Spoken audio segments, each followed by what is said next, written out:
My video for August 9th, 2019 is video number 3172. The title is Confronting Ignorance, Bigotry, and Isolation. The late Kofi Annan, born into an aristocratic family in Ghana, Africa, said, quote, "Ignorance and prejudice are the handmaidens of propaganda. Our mission, therefore, is to confront ignorance with knowledge, bigotry with tolerance, and isolation with the outstretched hand of generosity. Racism can, will, and must be defeated," end quote. Muhammad Ali added, "Hating people because of their color is wrong, and it doesn't matter which color does the hating. It's just plain wrong," end quote. The same holds true for religious preferences, sexual orientation, or political affiliation. My mission, accepted early in life, long ago now it seems, is to emphasize love. But how are we to love when most of our cultural conditioning promotes the very things that drive wedges between us? So many are incapable of having rational conversations with those holding different points of view. I assume most know about Ali, also known as Cassius Clay. Of course, Kofi Annan was the Ghanaian diplomat who served as the 7th Secretary General of the United Nations from January 1997 to December 2006. Annan said the UN, Annan and the UN were the co-recipients of the 2001 Nobel Peace Prize. Let me clear something up right away. That red thumb that people saw that I had, or the red pill, is that rose behind me, and it just happened that my finger was in the position. That's going back a couple of videos ago that people commented that I took the red pill. Whatever pill I took, it doesn't matter. But it's interesting. I get quotes all the time from Information Clearinghouse and other pages that I subscribe to, and those two quotes were part of one of those things, newsletters that I received a few days ago, and I thought, well, that's interesting, because of course Kofi Annan was an aristocrat. He was part of the African system that were elevated to positions of leadership, and as I said, he was an aristocrat. That's what comes out when I did the Google search to find out more about him. I didn't know that he was from an aristocratic family. I remembered him being connected to the UN, but that was about all I remembered. In any case, we live in a world where there is a lot of ignorance and prejudice and a lot of propaganda.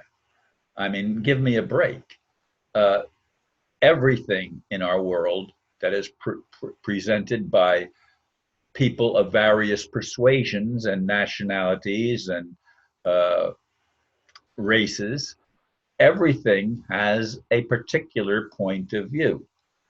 And most people do not think outside the box they were exposed to early in life. Some people do make changes later in life, but those are more rare. The commonality is that people continue along the lines that they were raised in by the families that they were born into. And as I said, he was born into an aristocratic family, a family of the elite establishment, which of course is how he ended up becoming such a high official in the United Nations, which also has an agenda of the elite. And Ali was not one of the elite. Muhammad Ali, or Cassius Clay, was not one of the elite. He had a spiritual awakening, if you will, and became a Muslim. I'm not against Muslims. I'm not against blacks.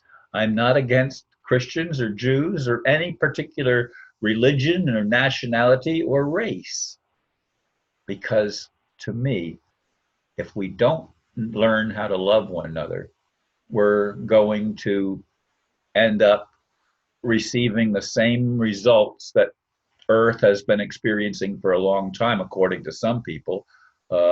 It's been destroyed and then reborn and destroyed and reborn, and it's a cycle that some suggest takes place every 6,000 or 7,000 years.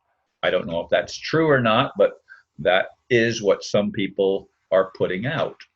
And we need to get beyond that. We need to confront ignorance, as he said, with knowledge. But the knowledge that we're getting oftentimes is very slanted in one direction or another, and it's not balanced. And without the balance, it's not really knowledge. It's, again, propaganda. We have to stop the bigotry. I agree with Kofi Annan. Stop the bigotry. But how do we stop it when it's promoted by those in the highest echelons of the financial and therefore political world? It's crazy. It's crazy. Racism must be defeated. Yes. And religious bias must be defeated, as well as religious prejudice and national hatred of other countries has to end. I mean, Kofi Annan died in Bern, Switzerland. He was probably at some United Nations event when he actually passed over. I don't know if that's true. I didn't look up the details of his death, but he was in Bern, Switzerland when he died. That was just last year. Folks, we need to come to grips with the idea that we're not going to get out of the mess we're in. And some suggest we're not going to get out of it no matter what we do. But we're not going to get out of it without loving. We're not going to get out of it without listening. We have to. I know it's a broken record because that's what I keep saying all the time. We have to listen to each other. We have to let people express themselves without pointing a finger and saying, you're wrong, you're wrong. I mean, I've been in groups that has happened to me, where people come forcefully, you're wrong, you're wrong. No, that's my point of view now. And my point of view has shifted a lot. I did not used to be even allow for the idea of homosexuality, for example. I thought that was a gross sin, and there are still people that believe that. But I got to meet some people that were gay men and lesbian women, and they were loving, good people.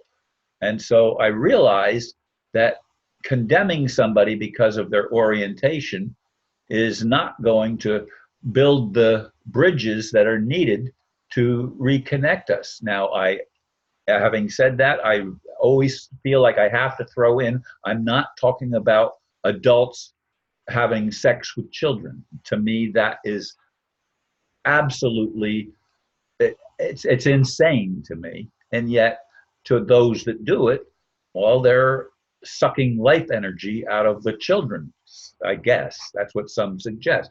I don't know, and I don't have all the answers, but I am convinced, and I do believe that we have to somehow find a way to make peace.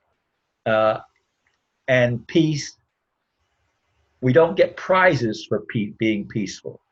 You normally get prizes for being argumentative and confrontational, because that's an agenda put forth by those who profit from dissension and profit from war and profit from all of the insanity that continues to go on in our world.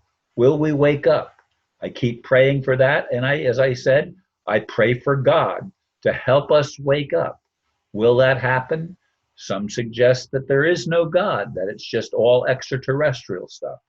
I'm not sure if that's true or not. I look at the stuff, I listen, but I'm not convinced. Anyway, thank you folks for listening, and namaste.